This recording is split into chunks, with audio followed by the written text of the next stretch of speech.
किसी ने बड़े कमाल की बात कही है कि जिंदगी में खुद को ऐसा बनाओ कि जहां आप ना हो वहां लोग आपको याद करें और जहां आप पहुंचने वाले हों वहां आपका इंतजार करें। हाय नमस्ते दोस्तों, मेरा नाम है आरजे कार्तिक। एक छोटी सी कहानी सुनाता हूं। बहुत पुराने जमाने की बात है। एक जंगल में बंदर ही बंदर रहा करते थे। उन बंदरों का जो राजा था वो विशाल काय बंदर था, बहुत बड़ा बंदर। उस बंदर की सारे बंदर बात माना करते थे, बंदरों के राजा की। एक दिन एक बंदर ने बताया कि महाराज, अपने जंगल के आखिरी में एक बहुत प्यारा बगीचा है फल का। उस फल को आम कहते हैं, झरने के ठीक पास में। लेकिन मैंने आज देखा कि उस बगीचे के आगे झरने के नीचे जो नदी बहती है वहां इंसानों ने भी बस्ती बना ली है। ये बात जैसे ही बंदरों के राजा को मालूम चली, वो चिंता में आ गया। उसने कहा एक काम करो, सारे बंदर जाओ और जाकर के उस बगीचे में से सारे आम गायब कर दो, एक भी आम बचना नहीं चाहिए। जो ऑर्डर मिला था बंदरों ने फॉलो किया, गए जाकर के सारे आम तोड़ लिए। अब वापस आकर के कहा महाराज तोड़ दिए सारे आम, लेकिन फिर भी एक घोंसले के पीछे एक आम लगा रह गया। वो आम एक दिन अपने आप पेड़ से गिरा, झरने से बहता हुआ, नदी में बहता हुआ इंसानों की बस्ती के पास पहुंच गया। वहां जो इंसानों का राजा था वो नहा रहा था। उसे जब वो फल दिखाई दिया तो उसने मंत्री से पूछा ये क्या है। तो मंत्री ने बताया कि महाराज ये बहुत मीठा फल होता है, इसे आम कहते हैं। ये बात जैसे ही राजा को मालूम चली, उसने कहा हम खाना चाहते हैं, लेकिन खाने से पहले इसको काट के लाया जाए और तुम लोग खा के दिखाओ कि कैसा है। जब बाकी लोगों ने खा लिया तो राजा को विश्वास हो गया कि ये जहरीला नहीं है, खा सकता हूं। तो उसने बचाओ आम खा लिया और जब खाया तो उसका वो मंत्रमुग्ध हो गया। उसने कहा क्या स्वाद है इसका, मुझे और आम खाना है। सैनिकों से कहा पता लगाओ कहां पर है बगीचा। सैनिकों ने पता लगाया तो मालूम चला कि वहां बंदरों का कब्जा है। इंसानों के राजा ने ऑर्डर दिया कि जाओ जाकर के सारे बंदर निपटा दो, खत्म कर दो। बंदरों ने जाकर के बंदरों के राजा को बताया कि महाराज इंसान आ रहे हैं हमें मारने के लिए। बंदरों के राजा ने कहा मुझे मालूम था ये दिन आएगा, वो हम सबको खत्म कर देंगे इन आमों के चक्कर में। एक काम करते हैं, खाई के उस पार चले जाओ, उस तरफ बहुत बड़ा बांस का जंगल है, उसमें रहेंगे, हमें इस तरफ रहना ही नहीं है। वो जो विशाल बंदर था वो बीच में खाई में खड़ा हो गया। उसके कंधे पर चढ़कर के इस तरफ से उस तरफ बंदर जाने लगे, फटाफट फटाफट। लेकिन उन बंदरों में एक बंदर ऐसा था जो अपने राजा से जलता था। वो बदला लेने की प्रतीक्षा में था। उसने एक तीखी लकड़ी उठाई और जब पार कर रहा था उस खाई को, बंदरों के राजा के कंधे पर चढ़कर, तो चुपके से वो जो लकड़ी थी तीखी सी, वो अपने ही राजा के सीने में घोंप दी। ये राजा जो था बंदरों का लहूलुहान हो गया, खून बहने लगा, लेकिन खड़ा रहा। इसने कहा सारे बंदर मुझे पार करवाने। जब आखिरी बंदर भी पार कर गया तो ये घायल होकर के गिर पड़ा। इंसानों का राजा ये सब देख रहा था दूर से।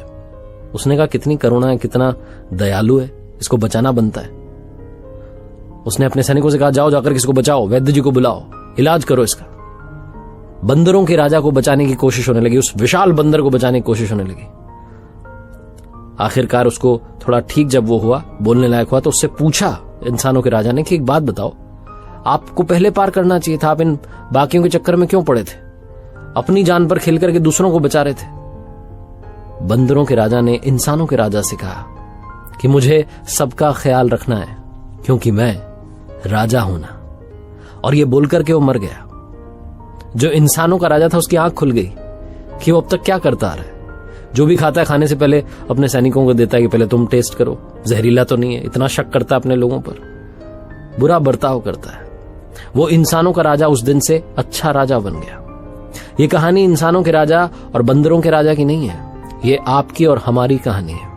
हम सब के अंदर भी एक किंग है, एक राजा है। अगर आप अपने दोस्तों के साथ हैं, फैमिली के साथ हैं, तो आप वहां भी राजा हैं। आपको एक राजा की तरह बर्ताव करना चाहिए, उनका ख्याल रखना चाहिए, उन्हें खुश रखना चाहिए। आपकी वजह से कहीं उनकी जिंदगी में कोई तकलीफ ना आ जाए। और आप अपने आप के भी राजा हैं। अगर नेगेटिविटी आप पर हमला करने आ रही है तो एक वीर राजा बनिए, नेगेटिविटी को खत्म कीजिए।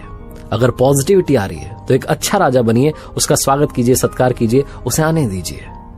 उसे मेहमान की तरह नहीं, बिल्कुल अपने की तरह रखिए और पॉजिटिविटी के साथ आगे बढ़िए। बनना है तो अच्छा राजा बनिए। ये कहानी बस यही सिखाती है। किसी ने बड़े कमाल की बात कही है कि छीनकर खाने वाले का कभी पेट नहीं भरता और बांट कर खाने वाला कभी भूखा नहीं रहता। नमस्ते गाइस, मेरा नाम है आरजे कार्तिक और आपके लिए एक छोटी सी कहानी। ये कहानी भगवान गौतम बुद्ध की। बात उन दिनों की है जब उनकी उम्र हो चली थी, लेकिन तब भी वो गांव से गांव, शहर से शहर जाकर के प्रवचन दिया करते थे, उपदेश दिया करते थे। अपने शिष्य आनंद के साथ में गांव से निकले थे और दूसरे गांव का रास्ता बड़ा लंबा था। चलते चलते थक चुके थे, उम्र हो चुकी थी, इसलिए चला भी नहीं जा रहा था। लेकिन अपने शिष्य आनंद को लगातार कह रहे थे कि कोई बात नहीं, पहुंच जाएंगे। चलते रहे, चलते रहे। एक व्यक्ति उन्हें खेतों में काम करता हुआ दिखाई दिया। आनंद ने कहा कि भगवान पूछ लेते हैं कि कितना दूर और बचा है। तो उन्होंने कहा ठीक है, पूछ लेते हैं। तो पूछा उस व्यक्ति से कि बाबा जी कितनी दूर और है गांव जहां हमें जाना है। तो उन्होंने कहा कि बस 2 किलोमीटर और बचा है, आ ही तो गए आप, थोड़ा सा और बचा है। जहां उस किसान ने कहा जो खेतों में काम कर रहा था, भगवान गौतम बुद्ध उसकी तरफ देख करके मुस्कुरा दिए, वो भी उनकी तरफ देख करके मुस्कुरा दिया। आनंद को यह बात जमी नहीं कि ये क्या चल रहा है, थक चुके हैं और एक दूसरे को देख करके मुस्कुरा रहे हैं। उसके बाद में वहां से आगे बढ़ गए। 2 किलोमीटर शायद पार हो चुके थे। आनंद को और थकान हो रही थी। उसने फिर से कहा कि रुक जाते हैं, पूछ लेते हैं किसी से और कितना जाना है। तो उन्होंने देखा कि एक बूढ़ी अम्मा सर पर लकड़ियों का गट्ठर बांध करके जा रही थी। उन अम्मा से पूछा कि माता जी गांव कितनी दूर है। तो माता जी ने कहा अरे आप आ ही तो गए हो, बस 2 किलोमीटर और बचा है, लगभग पहुंच गए हो आप, ज्यादा दूर नहीं है। जहां उन अम्मा ने कहा, भगवान गौतम बुद्ध उनको देख करके हल्के से हंस दिए, वो भी उनकी तरफ देख करके हंस दी। अब की बार आनंद को और बुरा लगा कि ये क्या चल रहा है। भगवान गौतम बुद्ध ने कहा कि सुनो, चलते रहते हैं, पहुंच जाएंगे, बहुत पास में है, अब तो हम पहुंचने ही वाले हैं। चलते रहे। शायद वो 2 किलोमीटर और निकल गए थे, थक करके चूर हो चुके थे। तभी उन्हें तीसरा आदमी दिखाई दिया।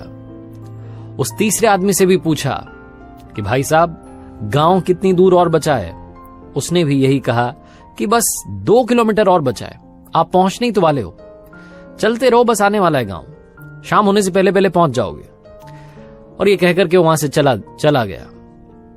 जब वो तीसरा व्यक्ति वहां से चला गया तो आनंद ने जो झोला उठाया हुआ था उसे जमीन पर पटक दिया और भगवान गौतम बुद्ध से कहा कि गुरुदेव माफी चाहता हूं, मुझे मालूम है आप कहते हैं कि उलूल जुलूल सवाल नहीं करने चाहिए, फालतू के सवालों से हमारी ऊर्जा जो है व्यर्थ होती है, लेकिन आज मैं आपसे पूछना चाहता हूं आप ये क्या कर रहे हैं।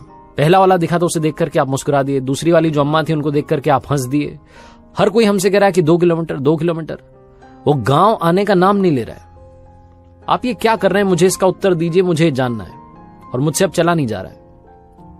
भगवान गौतम बुद्ध ने कहा कि शांत हो जाओ आनंद, मुझे मालूम है कि गांव अगले 2 किलोमीटर के बाद में भी नहीं आएगा। तुम्हें शायद याद नहीं, लेकिन मैं इस जगह पर पहले भी आया हूं और ये गांव 20 किलोमीटर है। जब पहले वाले व्यक्ति ने, जो खेत में किसान काम कर रहा था, उसने हमें बताया था कि 2 किलोमीटर बचा है, तब भी मैंने कुछ नहीं कहा। मुझे मालूम था कि दूर है, इसीलिए मैं उनको देख करके मुस्कुरा दिया। वो भी मुझे देख करके मुस्कुरा दिए। उन्हें समझ में आ गया कि हम दोनों का काम एक ही है, दूसरों को लगातार इंस्पायर करना। पिछले इतने सालों से मैं लगातार लोगों को इंस्पायर कर रहा हूं, मोटिवेट कर रहा हूं कि आगे बढ़िए, मंजिल मिलेगी। दूसरी अम्मा जब मिली तो उन्होंने भी कहा कि 2 किलोमीटर और बचा, आप बस पहुंच ही गए। उन्हें भी देख करके मैं हंस दिया, वो भी मुझे देख करके हंस दी, क्योंकि वो भी समझ गई कि हम दोनों का काम एक ही है, लोगों को लगातार मोटिवेट करना। और तीसरा वाला जो मिला उसने भी यही कहा कि बस आप पहुंच ही गए हैं, शाम होने से पहले पहले पहुंच जाएंगे।